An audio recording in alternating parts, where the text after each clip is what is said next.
മക്കളെ മുടികെട്ടുന്ന കോലം നമ്മൾ കാണുന്നില്ല, മക്കളെ പെൻസിന്റെ രൂപം കാണുന്നില്ല, നെരിയാണിക്ക് താഴെ വലിച്ചിറങ്ങുന്നത് കാണുന്നില്ല. 7 വയസ്സായാൽ നിസ്കാരം കൊണ്ട് കൽപ്പിക്കണമെന്നാണ്. 10 വയസ്സായാൽ നിസ്കരിച്ചിട്ടില്ലെങ്കിൽ അതിന്റെ പേരിൽ അടിക്കണമെന്നാണ്. നിസ്കരിക്കുന്ന സ്വഭാവവും നിസ്കരിപ്പിക്കുന്ന സ്വഭാവവും ഇന്ന് നമ്മളെ മക്കളിൽ ചെയ്യാറുണ്ടോ? വെള്ളിയാഴ്ച ദിവസമാകുമ്പോ നമ്മളെ മക്കൾ ഇങ്ങനെ കിടന്നുറങ്ങുകയാണ്. ഉമ്മ പറയും, എന്റെ മകന് മദ്രസയില്ലാത്ത ദിവസമാണ്, അവൻ അല്പം ഉറങ്ങിക്കൊള്ളട്ടെ. പട്ടികൾക്ക് തുല്യരായ, നായകൾക്ക് തുല്യരായ മക്കളായി നമ്മളെ മക്കളും വീട്ടുകാരും മാറുകയാണ്, മനുഷ്യര് മാറുകയാണ്. നമ്മളെ വാപ്പ ഗൾഫിൽ പോയി 10,000 ശമ്പളം കിട്ടിയാലും, 1000കണക്കിന് വരുമാനമുണ്ടായാലും നമ്മളെ വീട് കടത്തിൽ നിന്ന് മോചിതരല്ല, കടത്തിൽ നിന്ന് രക്ഷപ്പെടുകയില്ല. ഇന്നത്തെ വീടിന്റെ കഥ എന്താണ്? ഉമ്മക്കും ബാപ്പക്കും നിസ്കാരമല്ല, വിഷയം മാറിപ്പോകും. മക്കളെ അത് തന്നെയാണ്. സുബൈക്ക് വിളിച്ചുറത്താ മക്കളില്ല, ബാപ്പയില്ല, അവരെ ഉറക്കുകയാണ്. പട്ടികൾക്ക് തുല്യരാ.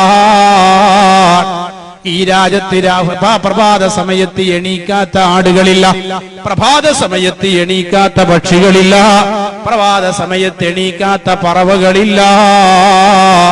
തന്റെ ആലയിലെ ആടും കൂട്ടിലെ കോഴി വരെ പ്രഭാതത്തിൽ എണീക്കുകയാണ്.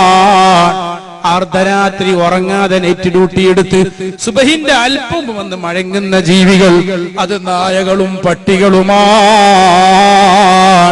ഇതേ പ്രകാരം നമ്മളെ മക്കളും അപ്പയും ഉമ്മയും മക്കളും നിങ്ങൾക്കറിയില്ലേ, അർദ്ധരാത്രി മുഴുവനും തെണ്ടി നടക്കുകയാണ്. ക്ലബിന്റെ ഓഫീസുകളിലാണ്, കളിക്കളങ്ങളിലാണ്, ടിവിക്ക് മുന്നിൽ കളി കണ്ടിരിക്കുകയാണ്, സീരിയൽ കണ്ടിരിക്കുകയാണ്. വളരെ വൈകിട്ട് കിടന്നുറങ്ങുകയാണ്. നായകളെപ്പോലെ പ്രഭാതത്തിൽ കിടന്നുറങ്ങുന്നു. നമ്മളെ ഉമ്മമാരാകട്ടെ സൊറ പറഞ്ഞിരിക്കുകയാണ്, സീരിയലിൽ ലയിച്ചു ചേരുകയാണ്, വേണ്ടാത്തരങ്ങൾ സംസാരിച്ചിരിക്കുകയാണ്. പ്രഭാതത്തിൽ വഴികിടന്നീക്കാതെ പട്ടികളെപ്പോലെ കിടന്നുറങ്ങുകയാണ്. ഈ പട്ടികൾക്ക് തുല്യരായ, നായകൾക്ക് തുല്യരായ ഉമ്മയും ബാപ്പയും മക്കളുമായി വീടുകളായി മാറുമ്പോ നമുക്ക് 10,000 ശമ്പളമുണ്ടായാലും, നമ്മളത്തെ വലിയ സമ്പാദ്യമുള്ളവരായാലും റബ്ബ് നമുക്ക് കടത്തിൽ നിന്ന് മോചനം തരികയില്ല, റബ്ബ് നമുക്ക് ബറക്കത്ത് ചെയ്യുകയില്ല. ഇതാ നമ്മുടെ കഥ. അല്ലാഹുവിന്റെ റസൂല് പറയുകയാണ്, എല്ലാ ദിവസവും പ്രഭാതത്തിൽ 2 മലക്കുകൾ നിങ്ങളെ വിസിറ്റ് ചെയ്യുന്നുണ്ട്. ആ മലക്കുകളെ കാണുമ്പോ കോഴി കരയുന്നു, ആട് കരയുന്നു. ആ മക്കള് നിങ്ങളെ വീടിന്റെ ഉമ്മരത്ത് വന്നിട്ട് ദ്വാർക്കുകയാണ്, അല്ലാഹുമ്മ അഅതി മുൻഫിഖൻ ഖലഫാ, ഈ വീട്ടുകാരന് 100 രൂപ ചെലവുണ്ട് റബ്ബേ, 110 രൂപന്റെ വരുമാനം കൊടുക്കണേ അല്ലാ. ബാപ്പ നായകളെ പോലെ, ഉമ്മ പട്ടിയെ പോലെ, മക്കള് നായെ പോലെ, മക്കള് പട്ടികളെ പോലെ വീട്ടിൽ കടന്നുറങ്ങുകയാ. ആ മലക്കുകൾ ദ്വാരക്കാരെ തിരിച്ചു പോകുമ്പോ നമ്മളെ വീട് എത്ര ക്ഷാപമുള്ള വീടായി മാറുന്നു പ്രിയപ്പെട്ടവരെ. അതുകൊണ്ട് ബറക്കത്തുള്ള മക്കളാകണം, പ്രഭാതത്തിൽ വിളിച്ചുണർത്തുന്ന മക്കളാകണം, നിസ്കാരിപ്പിക്കുന്ന മക്കളാകണം, നല്ല കാര്യങ്ങൾ ചൊല്ലിപ്പിക്കുന്ന മക്കളാകണം.